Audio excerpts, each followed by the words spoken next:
So next we're going to stretch out essentially the wrist and the elbow flexors. So what we're going to do is we're going to stretch the Flexor Carpi Ulnaris, Flexor Carpi Radialis, the Flexor Digitorum, Superficialis and Profundus. And we're going to do all from more or less a horse stance position on all fours. So I'm going to get you on all fours. Just want to show the general premise of how we do it.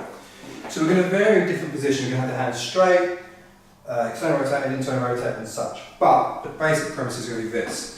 We're going to be in the all four position. It's a strong exercise. So you keep pressure on the hand and you just gently take the pressure back till you feel a little bit of discomfort but not enough to cause any level of pain.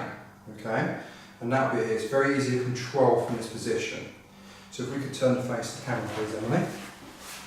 So the first one is we're going to do the Flexor Carpi Radialis. So we're going to have a little bit of deviation. So we're going to essentially be in this position with the fingers slightly outwards.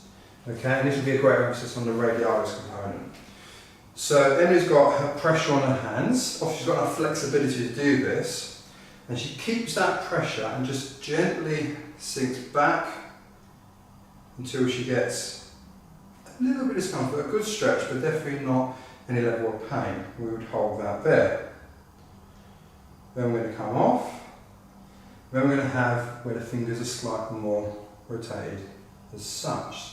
So the fingers are now more on the ulnar side, so the fingers are further in than the thumb. And we would come back until she feels a nice stretch. Then we would come off. And then we'd have the fingers pretty much neutral, so you'd have the hands straight behind you. And you see what we've done is we've actually started with our weight forward so that we can control that exercise. When she feels ready, she puts a little bit of pressure on the hands, and this is the Superficialis and Profundus. We're going to go back.